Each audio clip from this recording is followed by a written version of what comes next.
Hello students, welcome to ITI classes. और आज की इस वीडियो में हम पढ़ने वाले हैं memory and types of memory, और you can say memory and its types. ये आपका chapter second of ITI trade theory COPA का पार्ट सेकंड है। ओके, तो ज़्यादा बिना किसी बकवास के सीधा स्टार्ट करते हैं। और सबसे पहले मैं आपको एक फ्लो चार्ट बना के दिखाने वाला हूँ यहाँ पे कि मेमोरी और उसके टाइप्स कितने हैं, जो आज हम पढ़ने वाले हैं इस वीडियो में। और इस चार्ट को आप मेरे साथ जो है या फिर बनने के बाद वीडियो को पॉज करके नोट डाउन कर लेना, और फिर हम इन सब चीज़ों के बारे में जो आज हम यहाँ पे अभी डिस्कस कर रहे हैं इस चार्ट में, उन सब के बारे में डिटेल में पढ़ेंगे। तो सबसे पहले हमारे पास आती है मेमोरी। मेमोरी आपके पास दो टाइप की होती है, और इसका मैं यहाँ पे ग्राफ बनाने की कोशिश करता हूँ। तो मेमोरी का जो आपका फर्स्ट टाइप होता है वो आपकी होती है मेन मेमोरी। जो आपकी पहली मेमोरी होती है वो होती है मेन मेमोरी, एंड सेकंड आपके पास होती है सेकेंडरी मेमोरी। सेकंड होती है आपके पास सेकेंडरी मेमोरी। अब प्राइमरी मेमोरी या फिर मेन मेमोरी को जो है हम क्या कहते हैं, प्राइमरी मेमोरी भी कहते हैं। और सेकेंडरी मेमोरी को हम क्या कहते हैं, ऑक्सिलरी मेमोरी या फिर ऑक्सिलरी स्टोरेज भी कह सकते हैं। क्लियर है? अब सेकेंडरी मेमोरी भी दो तरह की होती है। एक होती है आपकी मैग्नेटिक स्टोरेज, ठीक है। मेमोरी और स्टोरेज हम जो है एक ऐसी टर्म है जो एक दूसरे की जगह पे यूज़ कर सकते हैं। आप कभी मेमोरी कह सकते हो, कभी स्टोरेज कह सकते हो, बस एक डिफरेंस है, अभी बताता हूँ क्या। दूसरा होता है आपका ऑप्टिकल स्टोरेज। अब वो बताता हूँ मैं आपको क्या। जब भी वो सिर्फ मेमोरी कहे, जब भी क्या कहे, मेमोरी कहे, तो समझ लेना वो प्राइमरी मेमोरी की बात कर रहा है। जब भी मेमोरी टर्म यूज़ हो तो समझ लेना प्राइमरी मेमोरी की बात कह रहा है। और जब भी स्टोरेज टर्म यूज़ हो जाए तो समझ लेना सेकेंडरी मेमोरी की बात हो रही है। जब भी स्टोरेज टर्म यूज़ करे कोई तो हमको समझना है कि वो जो है सेकेंडरी मेमोरी या सेकेंडरी स्टोरेज की बात कर रहा है। जैसे कि आपसे अगर प्रैक्टिकल में क्वेश्चन पूछ लिया जाए कि बेटा बताओ मेमोरी क्या होती है, तो आपको जो चीज़ बतानी है वो बतानी है प्राइमरी मेमोरी के बारे में, ठीक है। और अगर आपसे पूछ लिया कि बताओ कंप्यूटर में स्टोरेज क्या होती है, तो समझ लेना जो आपको बताना है वो है सेकेंडरी मेमोरी के बारे में, ठीक है। तो primary for main memory and storage for secondary memory या फिर ऑक्सिलरी मेमोरी जिसको हम कहते हैं। अब ये आपकी दो तरह की हो गई, मैग्नेटिक स्टोरेज और ऑप्टिकल स्टोरेज। अब मैग्नेटिक स्टोरेज के एग्जाम्पल हैं आपके हार्ड डिस्क ड्राइव, फ्लॉपी, है ना। या फिर एक और आता है ऐसे ही, मैग्नेटिक डिस्क बोलते हैं उसको, है ना, मैग्नेटिक डिस्क। क्योंकि जगह कम है तो मैं पूरा लंबा नहीं लिख सकता, मुझे भी और भी चीज़ें बनानी है यहाँ। और ऑप्टिकल स्टोरेज के आपके एग्जाम्पल हैं CD, कॉम्पैक्ट डिस्क जिसको बोलते हैं, और DVD, ठीक है, डिजिटल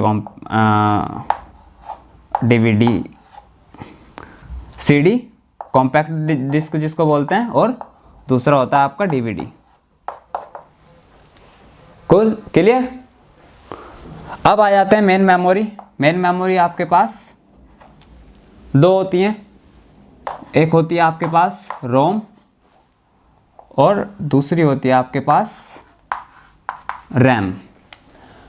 रोम यानी कि रीड ओनली मेमोरी, इसे आप यहाँ पे नोट कर लो, रीड ओनली मेमोरी, ठीक है। आपको पता होना चाहिए ROM is read only memory and RAM is random access memory, random access memory, और ये रीड ओनली मेमोरी, ठीक है। मेन मेमोरी आपकी दो तरह की हुई। अब ये इनके भी फर्दर टाइप्स होते हैं। रोम आपकी तीन तरह की होती हैं। पहली होती है आपकी P ROM, programmable read only memory कहते हैं इसको। दूसरी होती है आपकी ई पी रोम, इसको हम कहते हैं erasable programmable read only memory.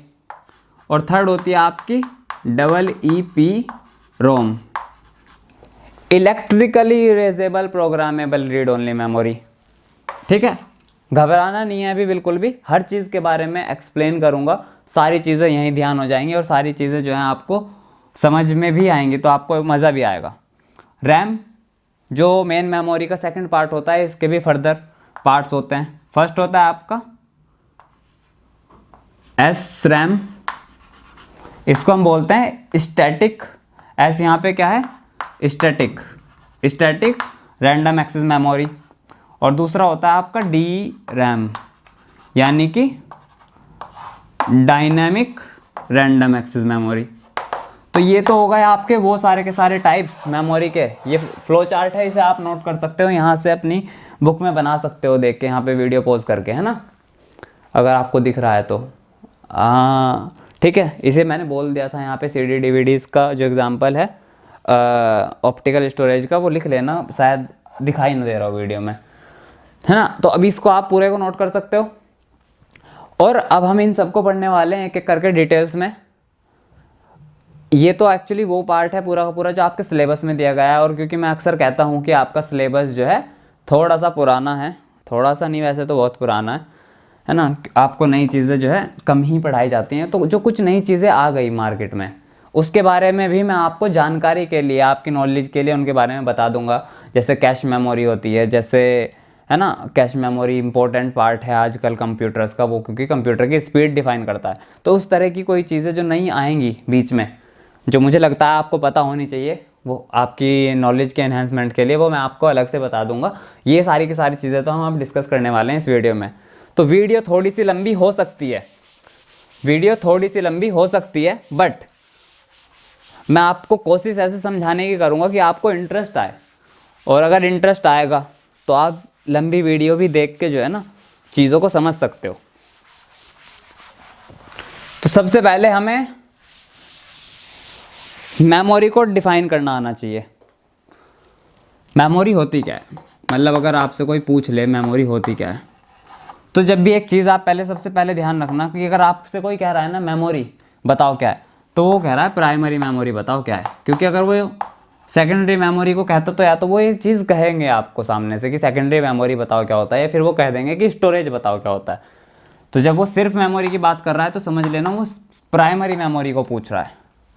अब मेमोरी क्या होता है, मेमोरी जो साधारण भाषा में मैं आपको कहूँ वो क्या है, कंप्यूटर का कोई भी ऐसा भाग, ये मान लो आप, कंप्यूटर का कोई भी ऐसा पार्ट जो वर्किंग स्टोरेज की तरह कार्य करता है, आपका मेमोरी कहलाता है। कंप्यूटर का कोई भी ऐसा पार्ट जो वर्किंग स्टोरेज की तरह कार्य करता है, क्या कहलाता है, मेमोरी कहलाता है। थोड़ा सा कॉम्प्लिकेटेड हो सकता है, इसको अब हम पढ़ते हैं हिंदी में ढंग से। तो हिंदी में क्या है इसकी डेफिनेशन, कि कंप्यूटर का वो भाग, कंप्यूटर का वो पार्ट जिसके अंदर क्या कर सकते हो आप, किसी भी डेटा या फिर इंफॉर्मेशन या फिर प्रोग्राम को स्टोर करते हो।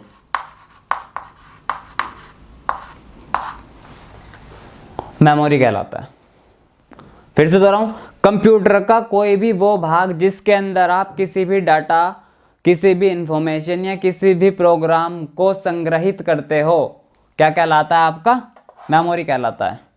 और इसे आप स्टोर करते हो किस तरीके से कि इसका भविष्य में बहुत ही तेजी से इस्तेमाल किया जा सके। किस लिए स्टोर करते हैं, ताकि भविष्य में इस चीज़ का तेजी से इस्तेमाल किया जा सके, इस पे कार्य किया जा सके। ठीक है, फिर से एक बार रिपीट कर रहा हूँ, कंप्यूटर का कोई भी वो भाग जिसके अंदर किसी भी डेटा, प्रोग्राम या इंफॉर्मेशन को संग्रहित किया जाता है ताकि उसे भविष्य में जल्दी से या फिर इंस्टेंटली इस्तेमाल किया जा सके, उस भाग को हम क्या कहते हैं, कंप्यूटर में मेमोरी कहते हैं। अब इससे पहले हम आगे बढ़ें, मैं आपको छोटा सा ये समझाना चाहता हूँ कि मेमोरी कंप्यूटर में कैसे काम करती है। How memory works. अब जैसे कि थोड़ा सा मेरी आदत है कि मैं आपको कंप्यूटर की टर्म्स में ना बताऊं कि मेमोरी कैसे काम करती है, थोड़ा सा हम अपनी लाइफ में थोड़ा सा एग्जांपल लेते हैं कि हम कैसे कार्य करते हैं। सपोज करो ये एक कॉलोनी है ना, ये क्या है, एक कॉलोनी है, ठीक है। इस कॉलोनी में कुछ रास्ते होंगे, ठीक है। तो इस चीज़ को थोड़ा सा बेयर कर लेना है ना, मेरी गंदी ड्राइंग को। इसमें यहाँ पे जो है कॉलोनी में घर होंगे, ये आपके घर हो गए। इस पूरी कॉलोनी में जो है ऐसे ऐसे करके घर हो गए,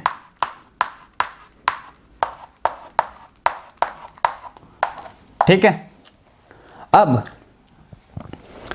अगर आप इस कॉलोनी में कहीं रहते हो, मैंने कह दिया कि इस वाले घर में आप रहते हो, इस वाले घर में आप रहते हो, ये क्या है, आपकी लोकेशन है, ठीक है। और मुझे आप तक पहुंचना है, तो इस घर का क्या होगा, एक एड्रेस भी होगा, है ना। वो कुछ भी हो सकता है, XYG कॉलोनी, है ना, और XYG जो है गली नंबर, XYG सिटी डिस्ट्रिक्ट, और कुछ भी। तो अब आप जो हो यहाँ पे इस घर में, आप जो हो, आप ये हो, ठीक है। आपके मैं बाल बना देता हूँ। आप ये हो, इस घर में जो आप हो वो क्या है, वो एक डेटा हो सकता है, वो एक इंफॉर्मेशन हो सकती है, या आप एक प्रोग्राम हो सकते हो, ठीक है। और ये पूरी की पूरी कॉलोनी क्या है, ये कंप्यूटर की मेमोरी है,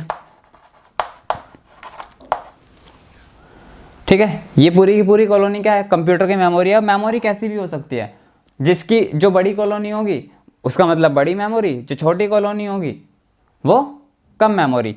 यानी कि ये कॉलोनी अगर बड़ी है तो हम कह देंगे 4 GB की कॉलोनी है, ये छोटी है तो ये 2 GB की कॉलोनी है, ये और छोटी है तो ये 512 KB की कॉलोनी है, यानी कि इसके अंदर कम घर है, ठीक है। इससे मेरा क्या मतलब है, जितनी बड़ी कॉलोनी उतने ज़्यादा लोग, यानी कि उतना ज़्यादा डेटा हम यहाँ पे कह रहे हैं, उतने ज़्यादा प्रोग्राम्स, उतनी ज़्यादा इन्फॉर्मेशन, ठीक है। तो अब आप यहाँ पे डेटा हो। अब कंप्यूटर के अंदर प्राइमरी मेमोरी सबसे ज़्यादा इंपॉर्टेंट क्यों होती है, क्योंकि ये डायरेक्ट माइक्रो प्रोसेसर के साथ काम करती है। किसके साथ काम करती है, माइक्रो प्रोसेसर, यानी कि कंप्यूटर का वो भाग जो सारी की सारी कैलकुलेशंस करता है, वास्तव में वो आपका माइक्रो प्रोसेसर होता है, यानी कि जो डाटा पे प्रोसेस करता है। जैसे मैंने आपको अक्सर मैं एग्जांपल देता हूँ कि मुझे 5 और 3 में 5 और 3 को जोड़ना है, तो 5 और 3 क्या है, यहाँ पे आपका डेटा है, और क्या करना है, जोड़ना है, ये क्या है, आपका इंस्ट्रक्शन है। फर्स्ट चैप्टर में बताया था। तो माइक्रो प्रोसेसर ही कंप्यूटर का वो भाग है जो एक्चुअल में 5 और 3 को जोड़ेगा। तो यानी कि माइक्रो प्रोसेसर क्या करेगा, वास्तव में जो प्रोसेसिंग का कार्य होगा वो माइक्रो प्रोसेसर द्वारा होगा। बट ये 5 और 3, ये डाटा और इंस्ट्रक्शन ये कहाँ होंगे, उससे पहले कहाँ से उठाएगा ये इन्हें, प्राइमरी मेमोरी से। ये 5 और 3 जो है प्राइमरी मेमोरी में जाएंगे, और माइक्रो प्रोसेसर जो है प्राइमरी मेमोरी के साथ मिलके इस पे काम करेगा, और फिर हमें जो है रिजल्ट दिखाएगा आउटपुट डिवाइसेस के माध्यम से। वापस आ जाते हैं यहाँ पे। अब ये 5, 3 और प्लस ये क्या है, ये यहाँ पे इस मेमोरी में डेटा है, इसके साथ साथ क्या है, निर्देश भी आ जाते हैं। और अब माइक्रो प्रोसेसर इस पे काम करेगा, तो जितनी बड़ी, जैसे मैंने अभी कहा, जितनी बड़ी कॉलोनी उतना बड़ा आप मेमोरी यहाँ पे मान लो। तो कंप्यूटर में मेमोरी और माइक्रो प्रोसेसर, और फिर कंप्यूटर को कह दूं मैं सीधा सीधा वो मेमोरी के साथ कैसे काम करता है, कि हर एक मेमोरी, जैसे ये आपका पूरा अब क्या है, अब ये कॉलोनी नहीं है, अब ये मेमोरी बन गई, और इस मेमोरी में जो है बहुत सारे बिट हो गए। मेमोरी की जो सबसे छोटी यूनिट होती है वो होती है बिट, हम सबसे लास्ट में पढ़ेंगे उसे आज की वीडियो में। मेमोरी को जो सबसे छोटी यूनिट होती है वो होती है बिट। अब इसमें जो है छोटे छोटे छोटे छोटे बिट्स होगा और हर बिट के अंदर एक इन्फॉर्मेशन है या फिर एक इंस्ट्रक्शन है। तो ये बिट्स हो गए। अब एक बिट को आप अगर उठा लो या फिर एक बाइट को उठा लो, किसी भी एक मेमोरी यूनिट को उठा लो, वो क्या होती है? Memory location. वो होती है मेमोरी लोकेशन। और हर एक मेमोरी लोकेशन का एक एड्रेस होता है जिसे हम कहते हैं मेमोरी एड्रेस, या फिर सिर्फ एड्रेस से भी आप नोटेशन दे सकते हो। तो अब कंप्यूटर क्या करता है, माइक्रो प्रोसेसर क्या करता है, जो भी डाटा और इंस्ट्रक्शंस आपने दिया वो यहाँ पे स्टोर हो गया। अब माइक्रो प्रोसेसर क्या करेगा, एड्रेस का यूज़ करके यहाँ तक पहुँचेगा, जहाँ पे भी डेटा और इंस्ट्रक्शंस है उसे उठाएगा, उस पर काम करेगा और उसे जो है रिजल्ट जब आ गया वापस किसी मेमोरी की किसी सेल के अंदर डाल दिया, किसी भी बिट या बाइट के अंदर डाल दिया। इसी तरीके से हम कार्य करते हैं, इसी तरीके से कंप्यूटर भी कार्य करता है। एक मेमोरी लोकेशन होगी, एक मेमोरी लोकेशन होगी, एक मेमोरी का एड्रेस होगा और कंप्यूटर उस मेमोरी का एड्रेस इस्तेमाल करके उस लोकेशन तक पहुंचेगा। उस लोकेशन से जो भी डाटा और इन्फॉर्मेशन होगी वो उठाएगा, माइक्रो प्रोसेसर को देगा, माइक्रो प्रोसेसर उस पर काम करेगा और वापस जब रिजल्ट दे देगा वापस इस मेमोरी में डाल देगा और फिर आउटपुट डिवाइसेस इसका इस्तेमाल करके हमें डिस्प्ले पे रिजल्ट दिखा देंगे। मेरे हिसाब से मुझे लगता है कि आपको समझ आ गया होगा। ये सिर्फ आपकी जानकारी के लिए था कि थोड़ा सा आपको पता लगे कि एक्चुअली कंप्यूटर पीछे जो आपके काम कर रहा है, जो रिजल्ट्स आपको दिख रहे हैं वो कैसे होते हैं, है ना। ये एक बहुत परफेक्ट एग्जाम्पल नहीं है, मुझे पता है, बट मैंने कोशिश की कि मैं आपको थोड़ा सा समझा सकूं कि एक्चुअल में हो क्या रहा है ना। क्योंकि ये कंप्यूटर है, जो चीज़ 0 और 1 पे चलती है वो कितनी कॉम्प्लिकेटेड हो सकती है आप सोच सकते हो। तो इसलिए इसे बहुत ही सटीक उदाहरण से समझाना थोड़ा सा मुश्किल था मेरे लिए भी, बट ठीक है, हमने मेमोरी की बात कर ली। अब मेमोरी का आपको मैंने बता दिया 2 टाइप्स होते हैं। पहला आपका था प्राइमरी मेमोरी, जिसको हम मेन मेमोरी भी कहते हैं, और दूसरा आपका था सेकेंडरी मेमोरी, जिसको हम ऑक्सिलरी मेमोरी भी कहते हैं। अब क्योंकि ये तो हम बात कर ही चुके हैं, हमें करनी थी सबसे पहले प्राइमरी मेमोरी की बात। प्राइमरी मेमोरी आपकी 2 तरह की थी, रोम और रैम। और रोम आपकी 3 तरह की थी, पी रोम, ई रोम और थर्ड है आपका ई रोम। तो सबसे पहले हम उठा लेते हैं पी रोम को। सबकी जो फुल फॉर्म होगी, आधी डेफिनेशन जो है इसी से मिलने वाली है हमें, ठीक है। सबकी आपको डेफिनेशन से ही पता लग जाएगा कि ये कैसी मेमोरी होगी, किस तरीके से आप इसे डिफाइन कर पाओगे। बट उससे पहले इन सब चीज़ों को मैं इन तीनों को बताऊं, मैं आपको बताना चाहता हूं पहले रीड ओनली मेमोरी क्या होता है। नाम क्या है इसका, रीड ओनली मेमोरी। पढ़ तो रहे होंगे आप इसको, क्या लिखा हुआ है, रीड ओनली। क्या होता है इसका मतलब, जिसे सिर्फ पढ़ा जा सके, यानी कि वो मेमोरी जिसको पढ़ा जा सके बार बार, ठीक है। वो मेमोरी जिसको आप एक बार लिखते हो और बार बार पढ़ सकते हो, वो आपकी क्या होती है, रीड ओनली मेमोरी कहलाती है। और जो रीड ओनली मेमोरी यानी कि रोम है आपकी, वो एक नॉन वोलेटाइल मेमोरी होती है, नॉन वोलेटाइल मेमोरी होती है, ठीक है। नॉन वोलेटाइल का मैं आपको पहले हिंदी में मतलब बताता हूँ, ठीक है। रैम को मैं भी यहाँ से हटा देता हूँ और इसको भी हटा देता हूँ और इन दोनों को भी हटा देता हूँ। तो नॉन वोलेटाइल और वोलेटाइल का मैं पहले आपको हिंदी में मतलब बता देता हूँ, ताकि डेफिनेशन मुझे बतानी ही ना पड़े, आपको खुद ही समझ आ जाए। Volatile and non volatile. तो वोलेटाइल किसी भी ऐसी चीज़ को कहते हैं केमिस्ट्री या फिर सिंपल जनरल इंग्लिश में, जो चीज़ उड़ सकती है, जो चीज़ खुद नॉर्मल टेम्परेचर पे इवेपोरेट हो सकती है, यानी कि ख़त्म हो सकती है। और नॉन वोलेटाइल फिर क्या हो जाएगी, वो चीज़ जो समय के साथ समय के साथ इवेपोरेट या फिर ख़त्म नहीं होती, समय के साथ नॉर्मल कंडीशंस पे ख़त्म नहीं होती, वो आपके होते हैं नॉन वॉलेटाइल। तो अब मैं कह रहा हूँ अगर जो रोम है आपकी वो एक नॉन वॉलेटाइल मेमोरी है, वो एक नॉन वॉलेटाइल मेमोरी है, तो मैं क्या कहना चाह रहा हूँ कि ऐसी मेमोरी है ये जो नॉर्मल स्टेट पे, नॉर्मल कंडीशंस पे नष्ट नहीं की जा सकती। इसके अंदर के जो प्रोग्राम होंगे वो नष्ट नहीं होंगे। कब? जब उससे बिजली चली जाए। अगर ये मेमोरी कंप्यूटर की भाषा में हम बात करते हैं, अगर ये मेमोरी ऑफ स्टेट पे है यानी कि बिजली का प्रवाह है, फिर इलेक्ट्रिसिटी इसमें नहीं है, ऑफ स्टेट पे है, तो इसके मेमोरी के अंदर जो भी प्रोग्राम होंगे, जो भी डेटा, जो भी इंस्ट्रक्शंस हो गए, वो क्या होंगे? वो नष्ट नहीं होंगे, वो ख़त्म नहीं होंगे, ठीक है। या फिर वो हम सिंपल कह सकते हैं वो डैमेज नहीं होंगे, वो एज इट इज़ रहेंगे। जैसे ही लाइट आएगी या जब भी आपको उसे इस्तेमाल करना होगा, आप क्या करोगे? उसे रिट्रीव कर सकते हो। तो इस तरह की आपकी मेमोरीज होती हैं रोम, रीड ओनली मेमोरी, और आप कह सकते हो नॉन वॉलेटाइल मेमोरी, जिसमें बिजली चले जाने पर डाटा संग्रहित रहता है, वो ख़त्म नहीं होता। अब आ जाते हैं वापस टाइप्स की हम बात कर रहे थे। तो सबसे पहला है इसमें पी रोम। पी रोम की फुल फॉर्म होती है प्रोग्रामेबल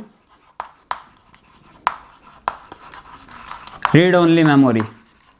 नाम से लग रहा है आपको प्रोग्रामेबल, यानी कि ऐसी मेमोरी जिसमें आप क्या करते हो, एक बार उसमें आपने प्रोग्राम डाल दिया, बस बात ख़त्म। उसके बाद उसका कोई काम नहीं है। उस प्रोग्राम को आप बार बार जितनी बार चाहो, तब तक आपका हार्डवेयर ही डैमेज ना हो जाए, तब तक आप उसको पढ़ सकते हो, उसका इस्तेमाल कर सकते हो। उस तरह की आपकी मेमोरीज जो हैं पी रोम के अंदर आती है, ठीक है। तो इसे एक बार लिखा जाता है, इसमें बोल रहा है प्रोग्रामेबल, तो इसका मतलब इस तरह के मेमोरी के अंदर प्रोग्राम को एक बार लिखा जाता है और फिर उसे हम बार बार पढ़ते हैं। तो आपका ये हो गया पी रोम। दूसरा है आपका ई पी रोम। इसका क्या मतलब है? यहाँ पे E P, erasable programmable read only memory, यानी कि इस बार प्रोग्रामेबल तो है, यानी कि एक बार लिखा तो जा सकता है और बार बार पढ़ा भी जा सकता है क्योंकि रोम है, बट इरेजेबल भी है, यानी कि इस बार इरेजेबल यानी कि मिटाया भी जा सकता है, प्रोग्रामेबल यानी कि फिर से प्रोग्राम लिखा भी जा सकता है। तो ई पी रोम क्या हो गई आपकी? वो मेमोरी टाइप, वो रोम जिसके अंदर एक प्रोग्राम को फिर से उसमें जो है प्रोग्राम को डिलीट करके फिर से दोबारा भी लिखा जा सकता है। पर कंडीशन क्या है? जब आप इससे ई पी रोम से किसी भी प्रोग्राम को हटा रहे होंगे तो आपको यूवी रेज का इस्तेमाल करना पड़ता है, अल्ट्रा वायलेट रेज का इस्तेमाल करता है। इसको हम हिंदी में कहते हैं पराबैंगनी किरणें, ठीक है। यानी कि ऐसा नहीं है आप इसे नॉर्मल प्रोसेस से जो है इससे डाटा निकाल सकते हो, आपको यूवी रेज का इस्तेमाल करना पड़ेगा, तब आप इससे डेटा को जो उसमें पहले से लिखा हुआ है उसे ख़त्म कर पाओगे और उसके बाद उसमें नया प्रोग्राम, नया डेटा डाला जाएगा, ठीक है। क्लियर है? इसके बाद थर्ड टाइप है आपका E P ROM. E P का यहाँ पे क्या मतलब है? Electrically erasable programmable read only memory. ये ऐसी मेमोरी है जो प्रोग्रामेबल तो है, यानी कि आप इसमें डेटा डाल दोगे और उसे फिर बार बार पढ़ते रहोगे, इरेजेबल भी है। तो इसमें अंतर क्या है? ये इलेक्ट्रिकली इरेजेबल है, यानी कि आप ई पी रोम में क्या कर रहे थे? अल्ट्रा वायलेट रेज का यूज़ करके डेटा को मिटा रहे थे पॉइंट बाय पॉइंट या फिर बिट बाय बिट। इसमें क्या होगा?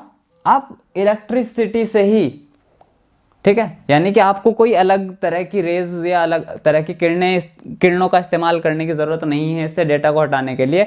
आप इसे जो है बिजली, विद्युत प्रवाह के साथ ही इसमें से डेटा को या प्रोग्राम को हटा सकते हो और फिर एक नया प्रोग्राम इसमें डाल सकते हो जो बार बार यूज़ किया जा सके, ठीक है। ये हुए आपके इसमें तीन प्रकार, इसके बाद इसमें एक और चीज़ होती है, रोम के अंदर ही एक और प्रकार होता है आपका, और वो होता है आपका फ्लैश मेमोरी।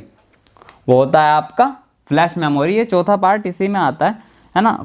आपकी कुछ बुक्स में है और शायद लेटेस्ट में आया हो, मुझे नहीं पता, बट मुझे एक चीज़ ये पता है कि आपको ये पता होना चाहिए, फ्लैश मेमोरी। ये इसका फोर्थ पार्ट आप कह सकते हो, क्योंकि इसमें भी क्या होता है, आपने डेटा को लिख दिया, उसके बाद आप जब तक चाहो उस डेटा का इस्तेमाल करो और उसे जो है बार बार पढ़ते रहो। ये एक तरह की EEPROM ही होती है, यानी कि इसमें आप इलेक्ट्रिसिटी के माध्यम से ही नया प्रोग्राम लिख सकते हो, इलेक्ट्रिसिटी के माध्यम से ही उसमें से पुराना प्रोग्राम हटा भी सकते हो, और जब तक आप डिलीट नहीं करते तब तक आप उस प्रोग्राम को बार बार पढ़ सकते हो, उसका बार बार इस्तेमाल कर सकते हो। तो फिर अब आपका क्वेश्चन ये होगा कि फिर सर इसमें डिफरेंस क्या है, EEPROM ही कह देते हैं हम इसे, अलग से हमने इसका नाम फ्लैश मेमोरी क्यों रखा? तो उसका रीज़न ये है कि EEPROM में जिस तरीके से डेटा को मिटाया जाता है वो मिटाया जाता है लाइन बाय लाइन या फिर बिट बाय बिट। यानी कि जैसे ये मेमोरी हो गई, ठीक है, ये मेमोरी हो गई, ये बिट्स हैं, जैसे कि इसमें डाटा है 0 1 2 1 0 1 1 0 0 1। तो EEPROM में क्या होता है, आप पहले इसे मिटाओगे, फिर आप इसे मिटाओगे, फिर इसे मिटाओगे, मतलब आप बिट बाय बिट इसमें डेटा को मिटा रहे हो, ठीक है। इसमें यहाँ पे मिटाया, इसको मिटाया, इसको मिटाया।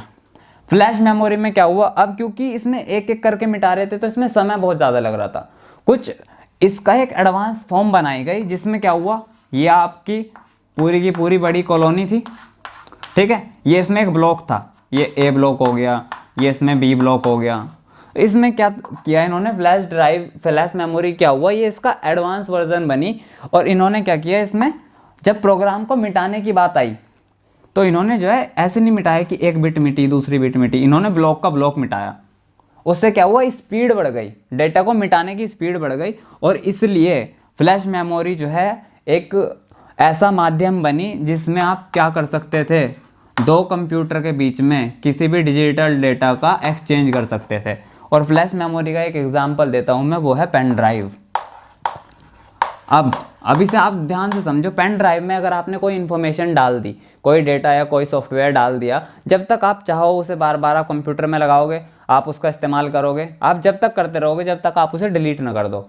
अब EEPROM में किसी चीज़ को डालना और फिर उसे निकालना तो महंगा था, और दूसरा टाइम ज़्यादा था, टाइम ज़्यादा लगता था, टाइम कंज्यूमिंग टास्क था। तो फ्लैश मेमोरी बनाई गई, यानी कि एक पेन ड्राइव जैसी डिवाइस बनाई गई, और पेन ड्राइव से और भी दूसरी अलग चीज़ें हैं जो फ्लैश मेमोरी के अंतर्गत आती हैं। यानी कि आपका जो मेमोरी कार्ड होता है, कैमरे का कार्ड होता है, वो सब की सब आपकी क्या होती है, फ्लैश मेमोरी होती है।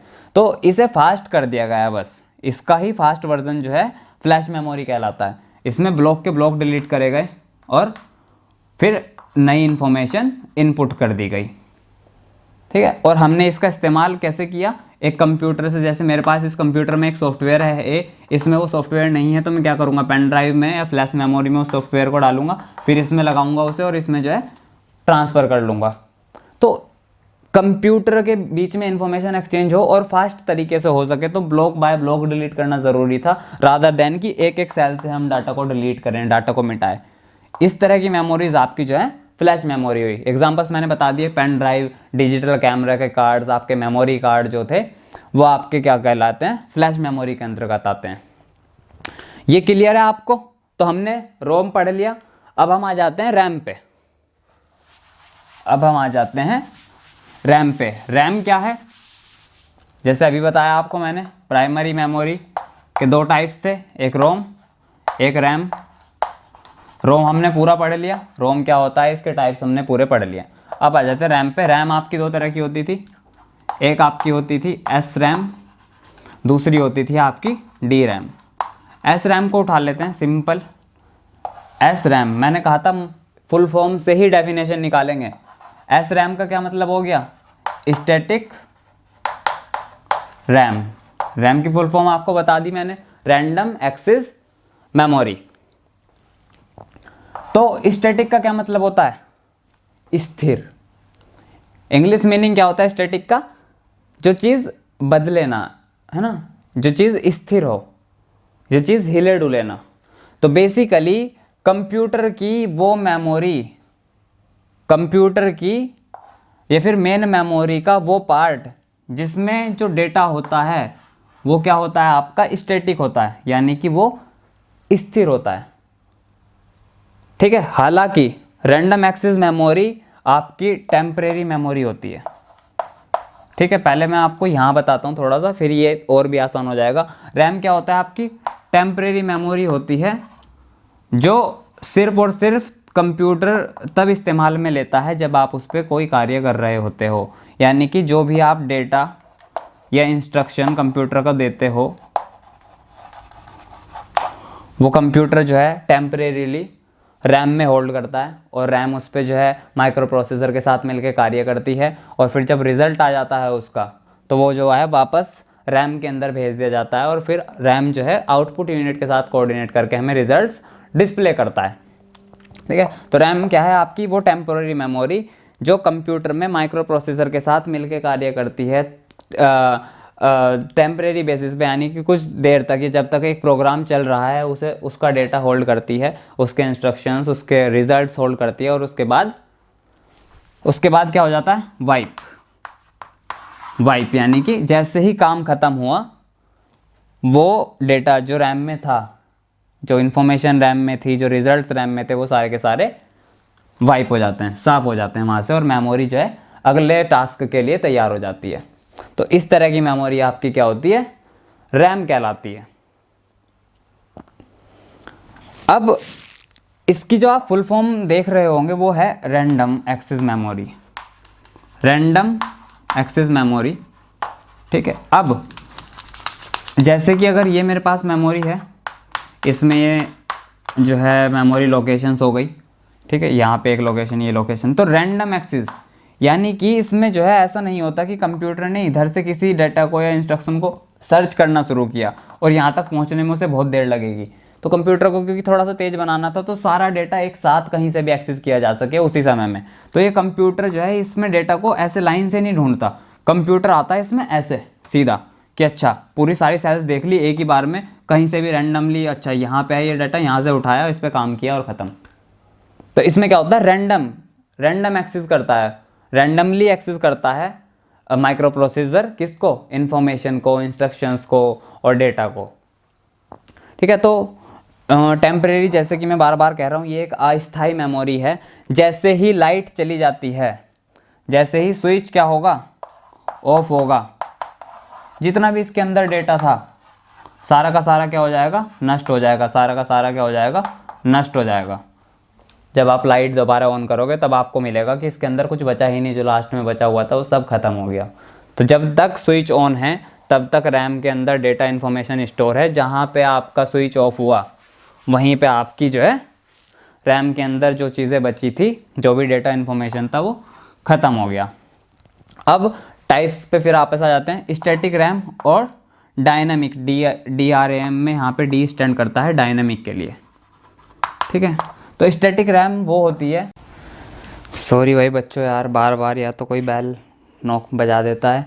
इस बार बैटरी ख़त्म हो गई थी कैमरा की, तो मैं बात कर रहा था यहाँ पे एस रैम क्या होता है आपका, स्टैटिक। यहाँ पे एस किसके लिए था, स्टैटिक रैंडम एक्सेस मेमोरी।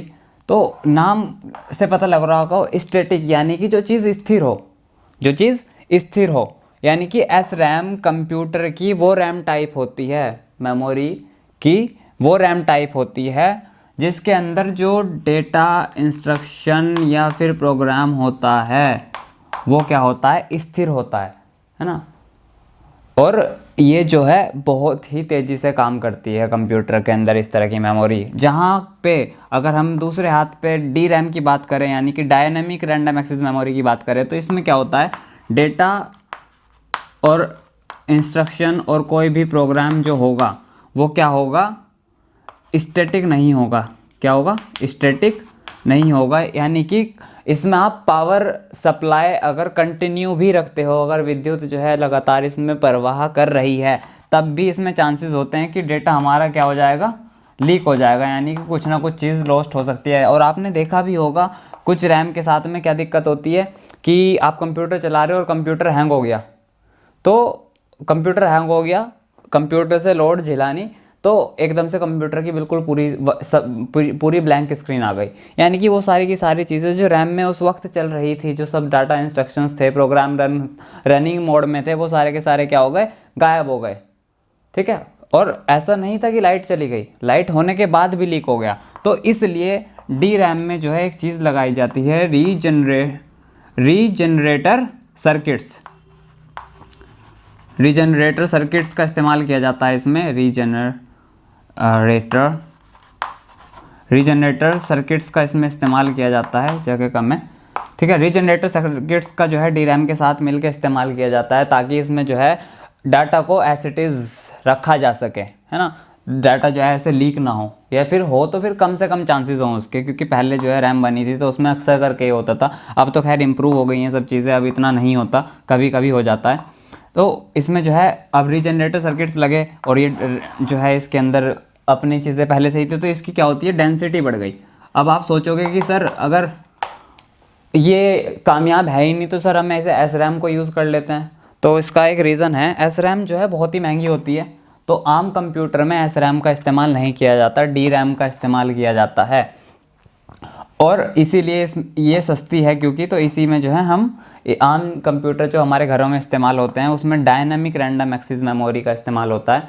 और अब इसी को इम्प्रूव करने के लिए इसमें जो है कुछ सर्किट्स मिलाए गए और कुछ और चीज़ें जोड़ी गई, कुछ और नई डेवलप्ड रैम्स बनाई गई इसके अंदर एस रैम के, ताकि इस तरह के इश्यूज़ रिजॉल्व हो सके कि इसमें डेटा लीक हो रहा है या फिर पावर नहीं भी जा रही है तब भी जो है डेटा ढंग से काम नहीं कर रहा है। अब आपको एक चीज़ अगर दिख रही होगी इसमें, ये कि जैसे मैं बार बार कह रहा हूँ, रैम में पावर गई, पावर ऑफ होते ही क्या हो रहा है, डेटा ख़त्म हो जा रहा है। तो क्या मैं ये नहीं कह सकता कि रैम जो है एक वोलेटाइल मेमोरी है? तो रैम क्या है, एक वोलेटाइल मेमोरी है, यानी कि जैसे ही उसमें पावर की सप्लाई गई, आपका जो डाटा है वो इवेपोरेट हो जाएगा, यानी कि वो ख़त्म हो जाएगा, नष्ट हो जाएगा। जबकि रोम क्या था, आपका एक नॉन वोलेटाइल मेमोरी था, इसमें डेटा ख़त्म नहीं होता पावर के जाने के बाद भी। अब एक और चीज़ है जिसे हम कहते हैं कैश मेमोरी। वो मैंने आपको उस चार्ट में नहीं बताई थी, मैंने कहा था कि कुछ चीज़ें आएंगी तो मैं आपको साथ के साथ बताता हुआ चलूँगा। जैसे कैश मेमोरी इन दिनों कंप्यूटरों में आने लगी है, आम कंप्यूटर जो आप खरीदते हो नए मॉडल वाले। और कैश मेमोरी का एक बहुत ही महत्वपूर्ण रोल है कंप्यूटर की स्पीड के साथ। इसका सीधा सीधा ताल्लुक़ होता है कंप्यूटर की स्पीड के साथ, यानी कि जितनी ज़्यादा आपकी कैश मेमोरी होगी उतनी ज़्यादा आपकी कंप्यूटर की स्पीड फास्ट होगी। अब ये होता क्या है, कैश मेमोरी जो है एक स्पेशल मेमोरी टाइप है, स्पेशल तरह की एक विशेष प्रकार की मेमोरी है, जो क्या करती है, आपकी प्राइमरी मेमोरी के साथ मिलके प्रोसेसर यानी कि माइक्रो प्रोसेसर के साथ या बीच में लग के कंप्यूटर की स्पीड को बढ़ाती है। क्या करती है, ये एक स्पेशल तरह की मेमोरी है जो प्राइमरी मेमोरी के साथ मिलके और माइक्रो प्रोसेसर के साथ कोऑर्डिनेट करके कंप्यूटर की स्पीड को बढ़ाती है। कैसे, ये चीज़ इंपॉर्टेंट है, अगर किसी पे क्वेश्चन आया है तो बहुत अच्छी बात है कि कैसे बढ़ा रही है सर। तो अब देखो यहाँ पे मैं एक बार बताता हूँ आपको। जैसे ये आपका माइक्रो प्रोसेसर है, ठीक है, ये आपकी प्राइमरी मेमोरी है, ये आपकी पीएम प्राइमरी मेमोरी है, प्रधानमंत्री नहीं है। और यहाँ पे आपका ये क्या है, माइक्रो प्रोसेसर है, एमपी लिख देता हूँ, माइक्रो प्रोसेसर है, ये आपकी रैम है। तो अब क्या हो रहा था, जब भी हमें कोई कार्य कोई टास्क कराना होता था कंप्यूटर से, तो क्या होता था, डाटा और इंस्ट्रक्शंस तो यहाँ गए मेमोरी में। अब जैसे एक डाटा एक इंस्ट्रक्शन, यहाँ पे बहुत सारे डाटा इंस्ट्रक्शंस आ गए, हर बार माइक्रो प्रोसेसर जो है उस डाटा को उठाएगा, उस पर काम करेगा, फिर उसे वापस छोड़ेगा, फिर उठाएगा, फिर उठाएगा, फिर छोड़ेगा, ऐसे चलता रहेगा। हर बार जो है माइक्रो प्रोसेसर को यहाँ पे आके उस चीज़ को ढूंढना पड़ रहा है पहले, फिर ढूंढ के उस पर काम करना पड़ रहा है, फिर वापस जा रहे हैं। इसमें क्या हुआ, अब कैश मेमोरी आई कि मैं जो है क्या करूँगी, अब कैश मेमोरी आई और कैश मेमोरी क्या करेगी, है ना, मतलब ये मैं फीमेल की तरह नहीं बोल रहा था, मैं कह रहा हूँ कैश मेमोरी आई, वो कह रही है कि अब मैं क्या करूँगी। ठीक है, तो कैश मेमोरी आई और कैश मेमोरी ने क्या किया कि कैश मेमोरी ने सबसे पहले ये चीज़ पहचानी कि कौन सा ऐसा डेटा और इंस्ट्रक्शन है जो माइक्रो प्रोसेसर जो है बार बार इस्तेमाल कर रहा है, यानी कि कॉमन इंस्ट्रक्शन, सामान्य डेटा और सामान्य इंस्ट्रक्शन या सामान्य प्रोग्राम कौन सा है जो माइक्रो प्रोसेसर को बार बार चाहिए। तो उसने क्या किया, इसको अब यहाँ से बार बार ना जाके उसने कहा कि अच्छा ये 1 2 3 चीज़ें ऐसी हैं जो माइक्रो प्रोसेसर को बार बार चाहिए। तो उसने क्या किया कि अच्छा ठीक है, तुम इसे यहाँ से मत लो, मैं आपके पास आ जाती हूँ, पास में खड़ी हो जाती हूँ आपके, और ये 1 2 3 चीज़ जो है आप मेरे से ले लो, क्योंकि आप इसका बार बार इस्तेमाल कर रहे हो, तो ये 1 2 3 चीज़ मैं अपने पास रख रही हूँ, आप इसे मेरे से बार बार ले लेना और जल्दी मिल जाएगा आपको। तो अब क्या हुआ, कैश मेमोरी ने क्या किया, कैश मेमोरी जो है माइक्रो प्रोसेसर के ज़्यादा क्लोज आ गई और इसने इस मेमोरी से उस चीज़ को उठा लिया जो कंप्यूटर को, माइक्रो प्रोसेसर को बार बार चाहिए थी। तो अब क्या हुआ, माइक्रो प्रोसेसर को यहाँ पे सिर्फ और सिर्फ नए चीज़ के लिए जाना पड़ रहा है, नया कुछ डाटा है, नया इंस्ट्रक्शन है जो वो बार बार यूज़ नहीं करता, बाकी जो है वो यहाँ से उठा रहा है। तो इन तीनों ने मिलकर क्या कर लिया, एक ऐसा सिस्टम क्रिएट कर लिया जिससे कंप्यूटर की स्पीड जो है फास्ट हो गई। समझ में आया आपको ये? ठीक है, आया तो बहुत अच्छी बात है, नहीं आया तो कमेंट करना, फिर समझाऊंगा। ठीक है, तो ये आपकी जो है कैश मेमोरी ने क्या किया, कंप्यूटर की स्पीड को बढ़ा दिया। इन दिनों आपको इस चीज़ का ध्यान रखना होता है, जिसकी जितनी ज़्यादा कैश मेमोरी होगी वो उतने ज़्यादा कॉमन प्रोग्राम्स को अपने साथ होल्ड कर सकता है और उतने ज़्यादा फिर कंप्यूटर की आपकी स्पीड कंसिडर की जाएगी, या फिर उतनी ज़्यादा आपकी कंप्यूटर की स्पीड बढ़ जाएगी। तो आप जब कंप्यूटर लो तो इन दिनों आप देखते हो, पहले आप देखते थे कि रैम कितनी है, हार्ड डिस्क कितनी है, विंडोज़ कितनी है। इन दिनों आप ये भी देखने लगे हो कि कैश मेमोरी कितनी है, कैश मेमोरी जितनी ज़्यादा उतनी ज़्यादा अच्छी, कि ग्राफिक कार्ड कितना है ना, गेम खेलना है तो भाई ग्राफिक कार्ड तो इम्पोर्टेंट है। तो ये सब चीज़ें आप देखते थे, अब हम कैश मेमोरी भी देखते हैं कि कैश मेमोरी कितनी है, क्योंकि स्पीड उससे इम्पैक्ट होगी। अब एक चीज़ और इसमें जो मैं आपको बताने वाला था कि कैश मेमोरी, हाँ, कैश मेमोरी के साथ में 2 चीज़ें आती हैं, मेमोरी एक्सेस टाइम, है ना, ये 2 टर्म हैं जो अक्सर करके यूज़ करी जाती हैं, हालांकि ये कुछ इतनी इम्पोर्टेंट नहीं है, और मेमोरी साइकिल टाइम। तो जब भी कैश मेमोरी आ जाती है किसी कंप्यूटर में और वो इसकी स्पीड बढ़ाती है, तो वो करती क्या है, बेसिकली वो जो मेमोरी एक्सेस टाइम है और मेमोरी साइकिल टाइम है वो घटा देती है उसे। मेमोरी एक्सेस टाइम क्या है कि जब ये माइक्रो प्रोसेसर था, ये मेमोरी थी, इसे यहाँ से यहाँ तक आके उस डेटा को ढूंढने में जो टाइम लग रहा था वो कम हो जाएगा ऑब्वियसली, क्योंकि अब वो यहाँ पे है इसके पास, तो वो यहाँ पे थोड़े आएगा माइक्रो प्रोसेसर ढूंढना, वो यहाँ जाएगा। एक तो ये हो गया कि क्या हुआ, मेमोरी एक्सेस टाइम घटा दिया। और मेमोरी एक्सेस टाइम क्या होता है कि किसी माइक्रो प्रोसेसर द्वारा कंप्यूटर में एक मेमोरी पे जो डेटा है या मेमोरी लोकेशन पे जो भी डेटा या इंस्ट्रक्शन है उसे ढूंढना, ठीक है, उसे ढूंढ के एक्सेस करना, ये तो हो गया मेमोरी एक्सेस टाइम। और मेमोरी साइकिल टाइम क्या हो गया कि आपका एक प्रोग्राम चल रहा है और उसे बंद किया आपने, एक प्रोग्राम चल रहा था उसे बंद किया और दूसरा प्रोग्राम स्टार्ट किया, तो क्या होगा, जैसे एक प्रोग्राम चल रहा था तो ये मेमोरी भरी हुई होगी, जब आपने उस प्रोग्राम को क्लोज किया तो ये मेमोरी वाइप होगी, यहाँ से मेमोरी खाली होगी कि ठीक है दूसरे के लिए जगह बनाओ। अब दूसरा जब आपने स्टार्ट किया तो उसके सारे के सारे जो हैं डेटा इंस्ट्रक्शन इस मेमोरी में फिर से भरने शुरू होंगे। तो इस चीज़ ने क्या कर दिया कि भाई सिर्फ वो लोग यहाँ से चले जाओ जिनका काम नहीं है, जो अगली बार भी फिर यूज़ होंगे, कॉमन है, वो यहीं रुक जाओ, मेरे पास हैं वो, सिर्फ उतना ही डेटा अंदर आएगा जिसकी नए प्रोग्राम को चलाने में ज़रूरत पड़ेगी। तो उस केस में क्या हुआ, मेमोरी साइकिल टाइम जो है घट गया। तो मेमोरी साइकिल टाइम किसे कहते हैं, एक प्रोग्राम के बंद होने के बाद जब हमने दूसरा प्रोग्राम स्टार्ट किया उस पूरी एक साइकिल में जितना समय लगा उसे हम मेमोरी साइकिल टाइम कहते हैं। और वो जो है ये दोनों चीज़ें घटा के कंप्यूटर की स्पीड बढ़ाता है। ठीक है, मेरे हिसाब से आपको ये समझ में आ गया होगा, आसान भी था, इंटरेस्टिंग भी था। अब हम आ जाते हैं सेकेंडरी मेमोरी पे और बहुत जल्दी से ख़त्म करेंगे क्योंकि मुझे लग रहा है वीडियो बहुत लंबी हो गई है। सेकेंडरी मेमोरी, सेकेंडरी मेमोरी, पहले बात तो सबसे पहले हमें ये समझने की ज़रूरत है सेकेंडरी मेमोरी की ज़रूरत क्यों पड़ी। तो जब आपने अब पूरा पढ़ लिया है कि प्राइमरी मेमोरी क्या है, कितने टाइप की होती है, तो आपने प्राइमरी मेमोरी के साथ 2-3 चीज़ें देखी होंगी कि एक तो प्राइमरी मेमोरी जो है वोलेटाइल होती है, यानी कि लाइट गई डेटा गायब। दूसरी चीज़ एक्सपेंसिव बहुत है, एक्सपेंसिव बहुत है। यानी कि आप एक चीज़ देखो, अगर आपको एक 500 GB की हार्ड डिस्क लेनी है जो कि आपकी सेकेंडरी मेमोरी होती है, वो कितने रुपए की होगी? 4-5 हज़ार रुपये की होगी, ठीक है। मे भी महंगी हो सकती है, मुझे नहीं पता मार्केट रेट। और अगर आपको यहीं पे 500 GB की रैम लेनी पड़ जाए तो भाई मैं मान रहा हूँ ये 1 लाख रुपए से तो कम क्या ही आएगी, ठीक है। ये मैं कम से कम बता रहा हूँ मेरे आइडिया से, मुझे लग रहा है इससे ज़्यादा ही होगा। तो महंगी बहुत थी, है ना। और क्योंकि जो आपकी रैम होती है वो क्या है? प्राइमरी मेमोरी का उदाहरण है। तो प्राइमरी मेमोरीज़ के साथ कुछ दिक्कतें थी कि एक तो वो लाइट भागते ही ख़त्म हो जाती थी, दूसरी वो एक्सपेंसिव थी। ज़्यादा डाटा को अगर हमें स्टोर करना था तो वो फिर आम आदमी के लिए उसे जो है इस्तेमाल करना मुश्किल हो जाता था। तो इस तरीके के 2-3 जो हैं अच्छे सॉलिड रीज़न रहे, इसलिए हमने जो है प्राइमरी मेमोरी को डेवलप किया और उसका इस्तेमाल करना शुरू किया, ठीक है। सॉरी, इसलिए हमने सेकेंडरी मेमोरी को डेवलप किया और उसका इस्तेमाल करना शुरू किया, ठीक है। कंफ्यूज मत होना यार, कभी कभी जो है ना हो जाते हैं वर्ड्स इधर उधर। अब सेकेंडरी मेमोरी आपको मैंने बताई थी 2 तरह की थी। एक होती है आपकी मैग्नेटिक स्टोरेज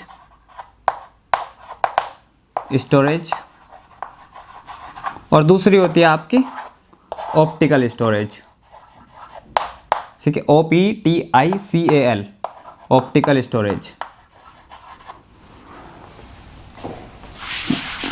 अब नाम से अगर आपको पता होगा, है ना, थोड़ा सा अगर फिजिक्स पढ़ी हो, है ना, 9th-10th क्लास में, तो मैग्नेटिक यानी कि वो चीज़ें जो चुंबक या चुंबकीय प्रभाव के आधार पे काम करती है, वो आपकी मैग्नेटिक स्टोरेज होगी। यानी कि जहाँ पे चुंबकीय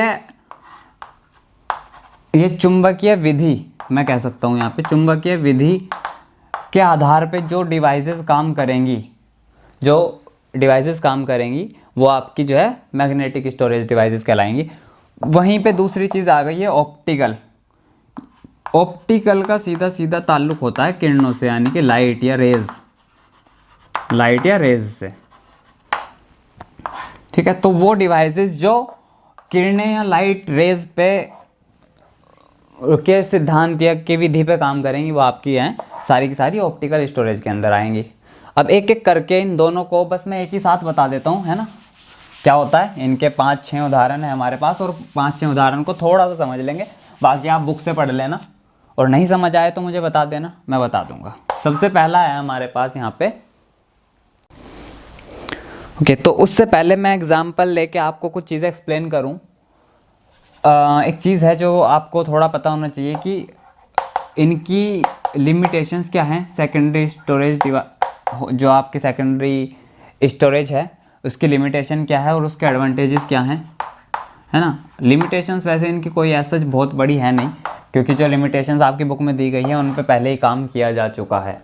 फिर भी मैं आपको बता दूंगा तो आपके पास 1-2 पॉइंट हों बताने के लिए। और एडवांटेजेस क्या हैं, तो सबसे पहला एडवांटेज तो यही है कि इसकी जो कैपेसिटी होती है वो हाई होती है। दे हैव हाई कैपेसिटी, यानी कि इसके अंदर आप बहुत सारा 500 GB, 1 TB, 2 TB, 5 TB तक डेटा जो है आप आराम से स्टोर कर सकते हो। दूसरा, ये रिलायबल है, यानी कि इन पे आप भरोसा कर सकते हो। भरोसा इन सेंस क्या कि ऐसा नहीं होगा रैम या प्राइमरी मेमोरी की तरह कि आपने इसमें डेटा डाला और लाइट गई और डेटा गया, ऐसा नहीं है। बहुत लंबे टाइम तक, किसी बेयर केस में ऐसा होता है कि आपकी जो भी प्राइमरी स्टोरेज डिवाइस थी वो डैमेज हो जाए और उसके बाद आपका डेटा जो है वो मिस हो जाए या खो जाए, कुछ भी हो जाए। बट ऐसा रेयर केसेस में होता है, तो ये थोड़ी सी जो है ज़्यादा भरोसेमंद है कंपेयर टू प्राइमरी मेमोरी। इसके बाद तीसरा पॉइंट हम इसमें ले सकते हैं जो वो है कि लो कॉस्ट। इसकी जो कॉस्ट होती है, इसके जो दाम होते हैं वो बेसिकली कम होते हैं compare to any other memory type. Fourth point इसमें है आपका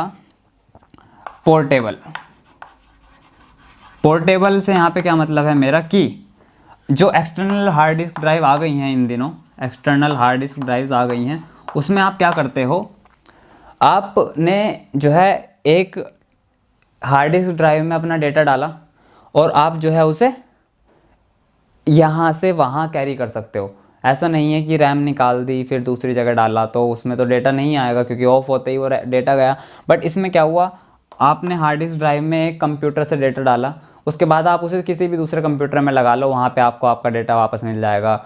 आप उसे जो है एक कंप्यूटर से दूसरी जगह पे ट्रांसफ़र कर सकते हो दूसरे कंप्यूटर में, है ना। उसे आप यहाँ से कहीं पे और भेज सकते हो। तो पोर्टेबल यानी कि डेटा का जो फ्लो है उसे इधर उधर ले जाना वो जो है आसान है। किसके साथ में, आपकी जो सेकेंडरी स्टोरेज होती है उनके साथ में। ठीक है। फिफ्थ पॉइंट यहाँ पे जो हो सकता है वो क्या है आपका, ये डिवाइसेस जो हैं आपकी क्या होती है, रीयूजेबल होती है। रीयूजेबल का क्या मतलब हुआ यहाँ पे कि आपके पास ये हार्ड डिस्क ड्राइव थी, आपने इसमें जो है 500 GB डेटा भर लिया। जैसे आपके फ़ोन की मेमोरी है 128 GB, आपके फ़ोन की अगर मेमोरी है तो क्या हुआ, आपने उसे जो है 60 GB भर लिया। आपको लगा कि यार इसमें कुछ एक्स्ट्रा डाटा है जो अब मेरे यूज़ का नहीं है, आप क्या करोगे, उसे आप डिलीट करोगे, फिर उसमें उसकी जगह पे क्या करोगे, नया डेटा रख लोगे। तो यानी कि इसमें आप डेटा को फिर से लिख सकते हो, डिलीट कर सकते हो, उसे बार बार यूज़ कर सकते हो। तो ये जो है आपका रीयूजेबल है। ठीक है। अगर ये कट जाए ना थोड़ा सा नीचे से तो उसे मैं बोल देता हूँ, तो थोड़ा सा आप समझ जाया करो। अब इसकी बात करते हैं हम लिमिटेशन की कि इसमें नुकसान क्या है। तो इसमें सबसे पहला जो नुकसान होता है ना वो होता है वायरस का। अगर आपकी एक बड़ी सी स्टोरेज डिवाइस में वायरस आ गया तो वो एक कंप्यूटर से दूसरे कंप्यूटर में ट्रांसफ़र हो सकता है। हालांकि इसका सॉल्यूशन जो है बहुत हद तक अभी एग्जिस्ट करता है। एंटीवायरस आते हैं कुछ बहुत अच्छे, वो आपके हार्ड डिस्क ड्राइव से या फिर आपके सेकेंडरी स्टोरेज डिवाइसेस से वायरस को रिमूव कर देते हैं। बट कभी कभी क्या होता है, जब वो वायरस को रिमूव कर रहे होते हैं तो फाइल को करप्ट कर देते हैं। वो फाइल जो है फिर उतनी मतलब उसमें फाइल में से कुछ वायरस के साथ साथ वो फाइल से निकल जाती हैं।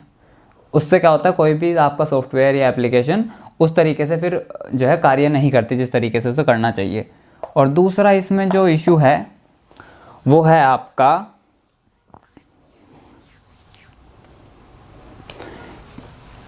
स्पीड। दूसरा इसमें जो है आपका वो है स्पीड, कि इसकी जो भी आपकी सेकेंडरी स्टोरेज डिवाइसेस होती हैं उनकी स्पीड क्या होती है, कम होती है, लो होती है कंपेयर टू प्राइमरी मेमोरी।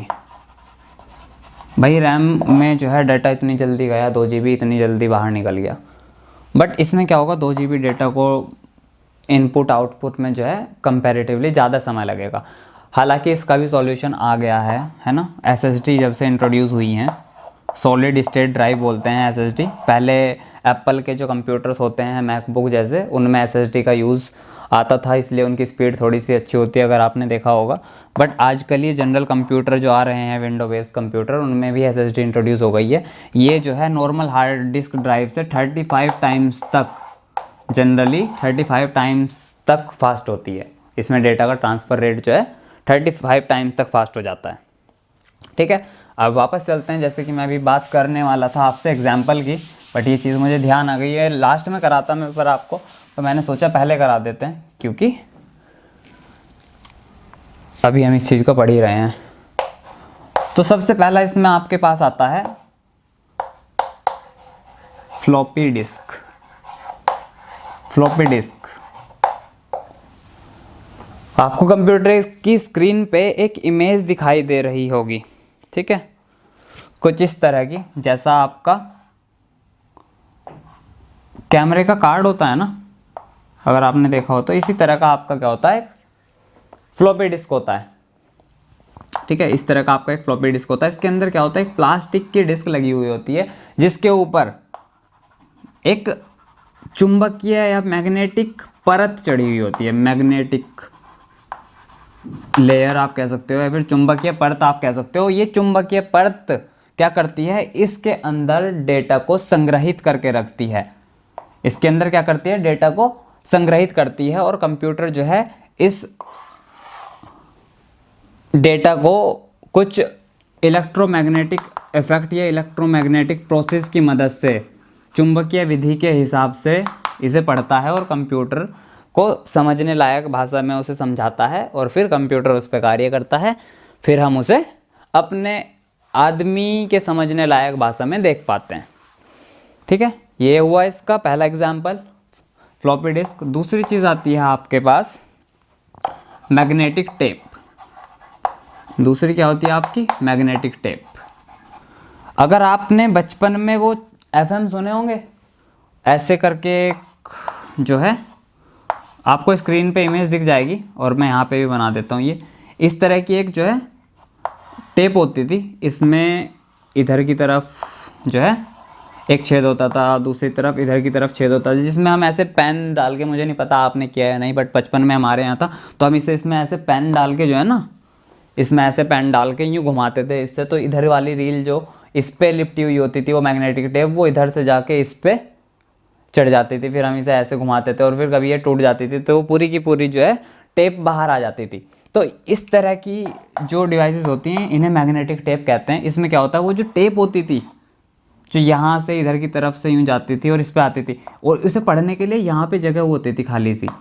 ठीक है, उसमें क्या होता था, इसमें भी वही कंसेप्ट है कि मैग्नेटिक इफेक्ट्स होते हैं कुछ, उन्हें जो है इस टेप पे इन एज अ इनपुट और एज अ जो है डेटा स्टोर कर लिया जाता है, फिर उसे जो है रीडर पढ़ेगा और फिर उसे जो है एज अ आउटपुट सुनाएगा। इसकी जो एक कमी है या खासियत है, मुझे नहीं पता, आप कुछ भी कह सकते हो, बट वो कमी ही कहूँगा मैं तो, वो ये थी कि ये जो है जिस डेटा को आराम से स्लो राइट करना हो, आराम से पढ़ना हो या आराम से लिखना हो, इस तरह के डेटा को ये इस्तेमाल करते थे। जैसे आपको पता है गाने जब बजते थे तो इसे आराम आराम से घूमता था, आराम आराम से, और आराम आराम से जो है गाना बजता था। अगर आप इसे तेज़ घुमा देते तो गाना बजता ही नहीं था। तो ये बनाई गई थी जब हम डेटा को आराम से पढ़ना चाहते हो या फिर आराम से लिखना चाहते हो। ठीक है, तीसरा आपका एग्जाम्पल है इसमें hard disk. Hard disk drive भी बोलते हैं इसको। हार्ड डिस्क वो मॉडर्न सेकेंडरी स्टोरेज डिवाइस है जिसके ऊपर यहाँ पे एक प्लेट लगी हुई होती है और उसे पढ़ने के लिए एक यहाँ पे ऐसे पिन टाइप की एक चीज़ लगी हुई होती है। इस पूरी डिस्क के अंदर, क्योंकि ये सब मैं मैग्नेटिक स्टोरेज डिवाइसेस की बात कर रहा हूँ तो इसमें भी मैग्नेटिक वाला कंसेप्ट आएगा। इसमें इसे पढ़ने के लिए यहाँ पे एक ऐसे पिन लगी हुई होती है। आपने वो देखा होगा बड़े से पुराने टाइम का एक वो होता है जिसमें वो 3 इडियट्स मूवी में ना वो सुनता है, वो प्रिंसिपल वो सुनता है गाने, तो एक बड़ी सी जो है प्लेट लगी हुई होती है, उसके ऊपर ऐसे पॉइंटर डाल देते हैं और वो घूमता रहता है और वो बजता रहता है। तो इसी तरीके से इसमें हार्ड डिस्क में जो ये डिस्क होती है इसके अंदर सारा डेटा होता है और ये जो पिन है यहाँ पे ये इस डेटा को रीड करती है। ठीक है, ये समझती है कि इस पर 0 कहाँ लिखा है, टेप पे 1 कहाँ लिखा है। ठीक है, अब ये ऐसे पिन नीचे जाएगी तो ठीक है, ऐसे पिन को समझ में आ गया कि यहाँ पे 0 है, पिन ऊपर उठी तो उसे समझ में आ गया यहाँ पे 1 है। और कंप्यूटर को तो यही भाषा आती है और कंप्यूटर को यही समझानी है इसे बस कि 0 कहाँ पे है और 1 कहाँ पे है। बाकी कंप्यूटर उस 0 1 को खुद जो है कर लेगा उस पर काम, हमारे समझने लायक भाषा में बनाने के लिए। तो ये डिस्क जो है ये सबसे आम चीज़ है, हर कंप्यूटर में हार्ड डिस्क का इस्तेमाल होता है, ज़्यादातर कंप्यूटर में होता है, हर कंप्यूटर में तो नहीं कहूँगा। ठीक है, ये सारी की सारी आपकी क्या हो गई, मैग्नेटिक स्टोरेज हो गई, मैग्नेटिक स्टोरेज हो गई। अब हम इसके आगे चलते हैं ऑप्टिकल स्टोरेज, यानी कि जहाँ पे अब लाइट का काम है। अब यहाँ पे तो मैग्नेटिक फील्ड हो रहा था या फिर चुंबकीय विधि के हिसाब से के सिद्धांत पे हम जो है डेटा को पढ़ रहे थे या लिख रहे थे। इसमें क्या हो जाएगा, हम किरणों के माध्यम से, रेज के माध्यम से, लेज़र के माध्यम से डेटा को लिखेंगे और पढ़ेंगे। तो सबसे पहला इसमें आता है हमारे पास कॉम्पैक्ट डिस्क, जिसे हम कहते हैं सीडी, जिसके बारे में आप सबको पता भी होगा। ठीक है, एक सीडी जो है ऑप्टिकल डिवाइस है, ऑप्टिकल स्टोरेज डिवाइस है, जिसके अंदर आप कितना 700 MB तक डेटा जो है स्टोर कर सकते हो। और इस डेटा को पढ़ने के लिए कंप्यूटर में या डीवीडी रीडर में, या सॉरी सीडी डीवीडी रीडर में एक लेज़र लगी हुई होती है, लेज़र बीम, और लेज़र बीम उस पर पड़ती है और वो फिर उस डेटा को पढ़ती है और लेज़र बीम के माध्यम से ही उस पर डेटा लिखा जाता है जब वो सीडी ब्लैंक होती है। ठीक है, इसकी कैपेसिटी थोड़ी सी कम होती है 700 MB की, बट पहले ये एक आम चीज़ थी। जब मुझे याद है हम छोटे छोटे थे तब पेन ड्राइव का चलन नहीं था। ठीक है, पेन ड्राइव का जब चलन नहीं था तब हम जो है कॉम्पैक्ट डिस्क सीडी वगैरह में ही मूवी देखा करते थे। दूसरी होती है हमारे पास ब्लू रे डिस्क। ब्लू रे डिस्क में क्या होता है, नाम से आपको लग रहा होगा ये भी एक जो है इसी तरह की डिस्क है। इसमें भी एक लेयर होती है पूरी की पूरी, इसमें एक लेयर होती है पूरी और ये लेयर जो है एक, मतलब आप इसे ऐसे समझो कि ये जो है सीडी का एक एडवांस वर्जन है। इसमें बट लेयर्स होती हैं कि एक लेयर होगी, दूसरी लेयर होगी, तीसरी लेयर होगी। इसमें एक लेयर में आप 25 GB तक डेटा स्टोर कर सकते हो। और अगेन इसे पढ़ने के लिए हम जो है कुछ ऑप्टिकल बेस्ड डिवाइस का इस्तेमाल करते हैं। और डिटेल्स में मैंने आपको अभी भी कहा, आप या तो इसे खुद किताब से पढ़ने वाले हो या फिर अगर आपको नहीं समझ में आए तो आप मुझे बताना, मैं समझा दूंगा। मैं इसे सिर्फ जल्दी इसलिए कवर कर रहा हूँ कि वीडियो ज़्यादा लंबी ना हो। इसके बाद एक और होता है इसमें DVD, उसका कंसेप्ट भी सेम है इसलिए मैं उसे छोड़ रहा हूँ, आप खुद देख लेना। इसके बाद इसमें एक चीज़ जो रह गई है वो है USB पेन ड्राइव। पता नहीं दिख भी रहा है नहीं आपको, यहाँ पे लिख देता हूँ। एक चीज़ जो मैग्नेटिक स्टोरेज में ही आती है वो है USB पेन ड्राइव। इसे भी मैं एक ही लाइन में ख़त्म कर देता हूँ। ये समझो आप कि हार्ड डिस्क के मिनी वर्जन को हम USB कहते हैं। हार्ड डिस्क के मिनी वर्जन को, हार्ड डिस्क कितनी बड़ी थी तो इसे छोटा कर दो, डेटा भी कम आएगा और काम ये वही करेगी जो एक USB वो जो हार्ड डिस्क कर रही है ना, बस डेटा कम स्टोर करती है और कि ये जो है कंप्यूटर से सीधा बाहर से जोड़ी जाती है। आजकल हार्ड डिस्क ड्राइव भी बाहर से जोड़ी जाती हैं, बट पहले जो थी हार्ड डिस्क वो कंप्यूटर के साथ लग के आती थी और वो जो है डेटा को इधर उधर करने में काम आती थी। इसी तरीके से पेन ड्राइव है USB पेन ड्राइव। इसको हम USB को फुल फॉर्म बता देता हूँ मैं आपको। इसको हम बोलते हैं यूनिवर्सल सीरियल बस। ठीक है, ये कंप्यूटर के स्लॉट में लगती है, जैसे आजकल स्लॉट आते हैं ऐसी। मैं बना देता हूँ यहाँ पे, ये ऐसे करके एक पेन ड्राइव है, इसमें आगे इस तरह की एक चीज़ होती है। ये आगे का पार्ट कंप्यूटर में लग जाता है, जो स्लॉट्स दिए होते हैं लैपटॉप में और कंप्यूटर्स में, और फिर हम जो है इसमें डेटा को लिख सकते हैं, राइट कर सकते हैं, डेटा को ट्रांसफ़र कर सकते हैं एक कंप्यूटर से दूसरे कंप्यूटर में। तो इसे आज हम यहीं पे ख़त्म कर रहे हैं। कुछ चीज़ें रह गई जो इसमें, वो हैं यूनिट ऑफ मेमोरी और बूटिंग वगैरह, जो मैं आपको बताना चाहता था वो हम इस चैप्टर के लास्ट में कवर कर लेंगे। ठीक है, तो इस वीडियो में इतना ही रखते हैं, मिलते हैं नेक्स्ट पार्ट में।